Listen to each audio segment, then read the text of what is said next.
बोले शिव महापुराण भगवान की जय। कर्पूरे गौरम करुणावतारम संसार सारम भुजगेन्द्रहारम सदा वसंतम हृदयारविंदे भवं भवानी सहितं नमामि। महात्म के द्वितीय अध्याय की कथा प्रारंभ करते हैं।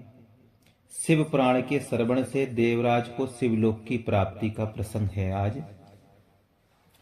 सौनक उवाच, सौनक जी कहते हैं, सूत सूत महाभाग धन्यस्त्वं परमार्थवित्, अद्भुतेयं कथा दिव्या श्राविता कृपया हिन।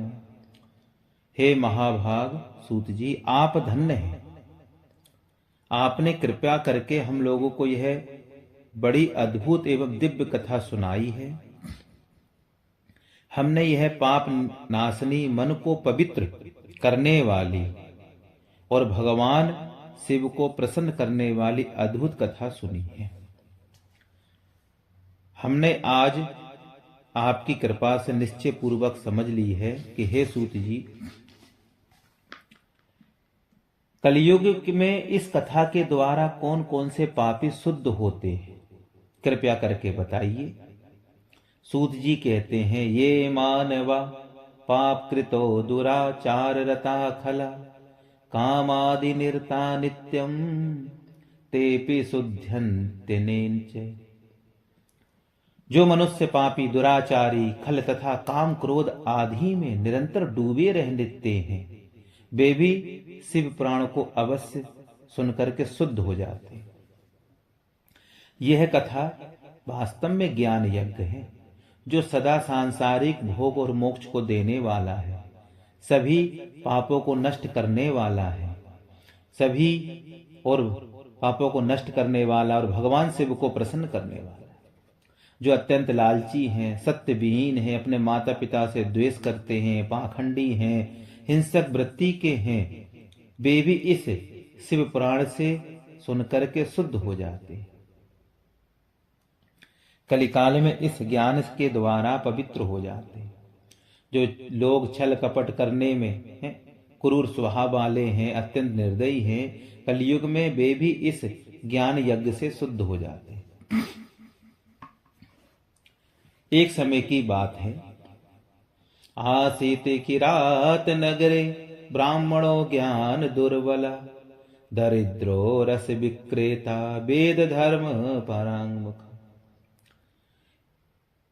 एक समय की बात, किरात नगर में एक ब्राह्मण देवता रहते थे, जो अज्ञानी, दरिद्र, रस बेचने वाला और वैदिक धर्म से तो विमुख था।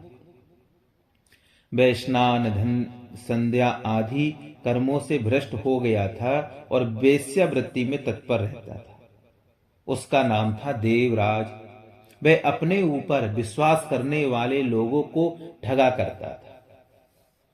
उसने ब्राह्मणों, क्षत्रियों, वैश्यों, शूद्रों तथा दूसरों को भी अनेक बहानों से मारकर उनका धन हड़प कर लिया था। बाद में उसने अधर्म से बहुत सारा धन अर्जित कर लिया, परंतु उस पापी का थोड़ा सा भी धन कभी धर्म के काम में नहीं लगा। एक दिन वह ब्राह्मण एक तालाब पर नहाने गया।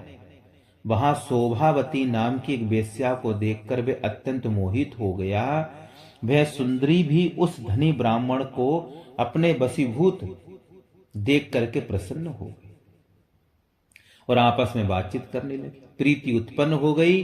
उस ब्राह्मण ने उस वेश्या को पत्नी बनाना स्वीकार कर लिया तथा उस वेश्या ने उसे पति बनाना स्वीकार कर लिया। इस प्रकार काम बस होकर वे दोनों बहुत समय तक रहने लगे। आसने, सेने, पाने, भोजने, क्रीडने तथा बैठने, सोने, खाने, पीने और क्रीड़ा में वे दोनों निरंतर पति पत्नी की तरह व्यवहार करने लगे। अपने माता पिता तथा पत्नी के बार बार रोकने पर भी पाप कृत्य में वह ब्राह्मण उनकी बात नहीं मानता। एक दिन रात्रि में उस दुष्ट ने ईर्ष्यावश अपने सोए हुए माता पिता को और पत्नी को मार डाला और उनका सारा धन ले लिया। वेश्या में आसक्त वह देवराज ब्राह्मण चित्त बालक कामी ने अपने माता पिता आदि का सारा धन उस वेश्या को दे दिया। वह पापी अवक्ष भक्षण तथा मद्यपान करने लगा, उल्टा सीधा खाने लगा, शराब मदरा पीने लगा। वे नीच ब्राह्मण उस वेश्या के साथ एक ही मात्र में सदा झूठा भोजन करने लगा। एक ही थाली में भोजन करते, दोनों झूठा भोजन करते। एक दिन घूमता घामता वह देव योग से और प्रतिष्ठानपुर में पहुंचा। प्रतिष्ठानपुर कहते हैं प्रयागराज। वहां उसने एक शिवालय मंदिर देखा जहां बहुत से साधु महात्मा इकट्ठे हुए थे। देवराज उस शिवालय में गया और ठहर गया और वहां उस ब्राह्मण को बुखार आ गया और उस बुखार से उसको बड़ी पीड़ा होने लगी, परेशान होने लगा। वहां एक ब्राह्मण देवता शिव पुराण की कथा सुना रहे थे। बुखार में पड़ा देवराज ब्राह्मण के मुख से निकली हुई उस शिव कथा को निरंतर सुनता रहा। 1 महीने के बाद वह बुखार से अत्यंत पीड़ित होकर के चल बसा। यमराज के दूत आए और उसे पांसों में बांध करके बलपूर्वक यमपुरी में ले गए। इतने में ही शिवलोक से भगवान शिव के पार्षद पहुंच गए। उनके गौर अंग कर्पूर के समान उज्ज्वल थे, हाथ में त्रिशूल लिए थे और उनके संपूर्ण अंग भस्म से लगे हुए थे और रुद्राक्ष की मालाएं पहने हुए थे। शरीर की शोभा बढ़ा रही थी रुद्राक्ष की माला। वे सब के सब क्रोध करते हुए यमपुरी में गए और यमराज के दूतों को मार पीट कर बारंबार धमकाकर उन्होंने देवराज को उनके चंगुल से छुड़ा लिया और अत्यंत विमान पर बिठाकर जब वे शिव दूत कैलाश जाने के लिए तैयार हुए, उसी समय यमपुरी में बड़ा भारी कोलाहल मच गया।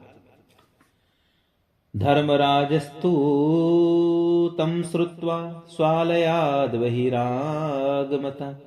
उस कोलाहल को सुनकर के धर्मराज अपने भवन से बाहर आए। साक्षात दूसरे रुद्रों के समान प्रतीत होने वाले उन चारों दूतों को देखकर धर्मराज ने उनका विधि पूर्वक पूजन किया। यम ने ज्ञान दृष्टि से देखकर सारा वृत्तांत जान लिया। उन्होंने भय के कारण भगवान शिव के उन महात्मा दूतों से कोई बात नहीं पूछी। यमराज से पूजी तथा प्रार्थित होकर के शिवदूत कैलाश को चले गए और उन्होंने उस ब्राह्मण को दया सागर सांब शिव को दे दिया। शिव पुराण की यह पवित्र कथा धन्य है। धन्या शिव पुराणस्य कथा परम पावनी यस्या श्रवण मात्रेण पापीयानपि मुक्ति भाग। शिव पुराण के सुनने से पापी जन भी मुक्ति के योग्य बन जाते हैं। भगवान सदाशिव के परम धाम को वेदज्ञ सभी लोकों में सर्वश्रेष्ठ बताते हैं। ब्राह्मण, क्षत्रिय, वैश्य, शूद्र तथा अन्य प्राणी, यहाँ तक कि जिस पापी ने धन के लोभ से अनेक लोगों की हत्या की, अपने माता पिता और पत्नी को भी मार डाला, वह वैश्यागामी शराबी ब्राह्मण देवराज भी इस कथा के प्रभाव से भगवान शिव के परम धाम को प्राप्त कर तत्क्षण मुक्त हो गया। बोले शिव पुराण भगवान की जय। इसलिए ये दूसरा अध्याय संपूर्ण हुआ। जय श्री कृष्णा, जय श्री भोलेनाथ।